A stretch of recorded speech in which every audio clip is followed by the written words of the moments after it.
चलो आज हम लोग महीनों के नाम के बारे में जानेंगे, ठीक है। और कौन से महीने में कितने दिन होते हैं उसके बारे में भी जानेंगे, ठीक है। क्योंकि आप लोग 30 दिन और 31 दिन का, कौन से महीने में 30 दिन होता है, कौन से महीने में 31 दिन होता है, आप लोग भूल जाते हो। मैं आज ऐसा ट्रिक बताऊंगा जिससे आप लोग कभी भूलोगे नहीं। कौन से महीने में 30 दिन होगा, कौन से महीने में 31 दिन होगा, ठीक है। यहाँ पे देखो जनवरी से लेकर मैं दिसंबर तक लिखा हूँ। तो जनवरी शुरू महीना है, शुरुआत का महीना है। ये बड़ा दिन है, ज्यादा दिन है। कितने दिन का है? 31। पहला महीना क्या होगा? बड़ा होगा। फिर दूसरा क्या होगा? छोटा। फिर तीसरा क्या होगा? फिर बड़ा, फिर छोटा। मतलब एक महीना बड़ा, फिर एक महीना छोटा, फिर एक महीना बड़ा, फिर एक महीना छोटा, ठीक है। इसको समझने के लिए और एक तरीका है हमारे पास। हम लोग जब हाथ को ऐसे करते हैं ना, तो हमारे 4 उठे हुए भाग, देखो ये भाग 4 उठे हुए दिख रहे हैं और 3 गड्ढे वाले भाग दिख रहे हैं, दिख रहे हैं। ये देखो ये 4 उठा हुआ भाग बनाया हूं मैं मुट्ठी का, और 1 2 3 गड्ढा वाला भाग है हमारा, ठीक है। तो ये जो उठा हुआ वाला भाग है, इस भाग को हम लोग जनवरी मानेंगे। जो उठा हुआ भाग है ये कितने दिन का होगा?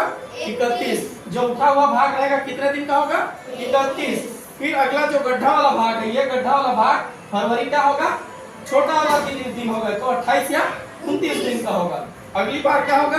फिर उठा हुआ भाग आएगा हमारे पास, तो ये कितने दिन का होगा? 31। फिर गड्ढा वाला भाग आएगा, कितना होगा? 30 दिन। फिर क्या होगा? उठा वाला भाग आएगा, कितने दिन का होगा? 31। फिर गड्ढा वाला भाग आएगा, फिर कितना होगा? 30 दिन। फिर जुलाई क्या है? उठा हुआ वाला भाग है, कितने दिन का होगा? 31। हमारा ये हाथ यहाँ पे खत्म हो गया ना, फिर से हम लोग यहाँ वापस आएंगे या यहीं से चालू कर सकते हैं, ठीक है। तो यहाँ नीचे में फिर से वापस आए हैं, फिर से दूसरा मुट्ठी बनाया हूँ। जुलाई से खत्म हुआ था, जुलाई में कितने दिन का था? 31। और जहाँ उभरा भाग है वो 31 दिन होता है, और जहाँ गड्ढा रहता है वो 30 दिन का। फिर से जब अगस्त में आए हम लोग, तो कौन सा मिला? गड्ढा वाला भाग मिला कि ऊंचा वाला भाग मिला? ऊंचा वाला। और ऊंचा वाला में कितने दिन होता है? 31 दिन। इसीलिए जुलाई में भी 31 दिन था और अगस्त में भी क्या हुआ? 31 दिन। ये देखो जुलाई में भी 31 दिन है और अगस्त में भी 31 दिन, ठीक है। अगस्त में 31 दिन हो गया, सितंबर फिर 30, अक्टूबर फिर 31, नवंबर गड्ढा है 30 दिन, फिर दिसंबर उठा हुआ भाग है, कितने दिन? 31 दिन। अपने हाथ का इस तरह से आप लोग प्रयोग करके महीनों को, कौन सा 30 दिन का होगा, जो गड्ढा वाला भाग होगा 30 दिन का होगा, जो उठा वाला भाग है, उभरा वाला भाग है, वो 31 दिन का होगा। इस तरह से आप लोग पता लगा सकते हो। चलो ये जुलाई और अगस्त का, ठीक है। ये 31 दिन क्यों होते हैं उसका एक कहानी बता रहा हूँ, ठीक है। एक राजा को जुलाई का महीना पसंद था, ठीक है। तो बोला जुलाई महीना 31 दिन का होगा। सीरियली में वैसे भी 31 दिन होना था, जून के बाद जुलाई आता है तो 31 दिन का होता है। एक और राजा था जिसको अगस्त का महीना पसंद था, ठीक है। वो बोला मेरा महीना भी क्या होगा? बड़ा होगा। कितने दिन का होगा? 31 दिन का होगा। तो इस महीना को हम बढ़ाएंगे तो किसी महीने में दिन कम करना होगा ना, क्योंकि 2 महीना लगातार क्या हो गए? 31 दिन के 2 दिन बढ़ गए, तो इसीलिए फरवरी का 2 दिन कम कर दिया गया। फरवरी का 2 दिन क्या कर दिए? कम कर दिए, ठीक है। और अब हम लोग समझेंगे कि कौन से महीने, कौन से वर्ष में 28 दिन का फरवरी होता है और कौन से वर्ष में 29 दिन का फरवरी होता है, ठीक है। तो जिस वर्ष 29 दिन का फरवरी होता है उस वर्ष को बोला जाता है लीप वर्ष। क्या बोलते हैं? लीप वर्ष, या अधिक वर्ष भी बोलते हैं। क्या वर्ष बोलते हैं? अधिक वर्ष, ठीक है।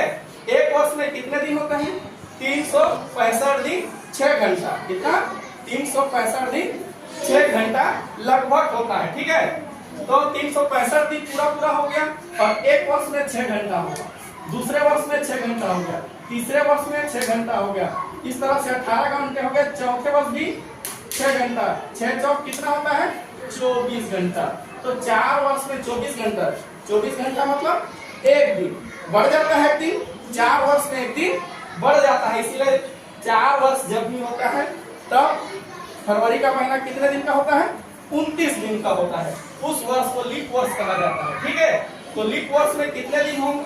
कितने दिन का वर्ष होगा? 366 दिन का वर्ष होता है, ठीक है। वैसे सामान्य वर्ष क्या है 365 दिन का होता है, लेकिन लीप वर्ष कितने दिन का होता है 366 वर्ष। ठीक है, और लीप वर्ष कौन सा होता है जो 4 से भाग जाता है, इससे भाग जाता है। अभी कौन सा वर्ष है 2025, कौन सा वर्ष है 25 को 4 से भाग देंगे पूरा पूरा भाग जाएगा, नहीं जाएगा। पिछला वर्ष कौन सा वर्ष था 24 था, 4 से भाग देने से 6 बार में भाग जाएगा, 6 चौक 4 छक्के 24, 6 बार में भाग जा रहा है पूरा पूरा। मतलब पिछला वर्ष क्या था लीप वर्ष था। कौन सा वर्ष था लीप वर्ष। पिछला वर्ष जो 24 था वो 29 दिन का फरवरी था, और अब इसके बाद 25, 26, 27 और चौथा वर्ष कौन होगा 28 में कौन सा वर्ष होगा लीप वर्ष होगा। 28 में कौन होगा 2028 में लीप वर्ष। फरवरी कितने दिन का होगा 29 दिन का होगा। ठीक है, समझ गए।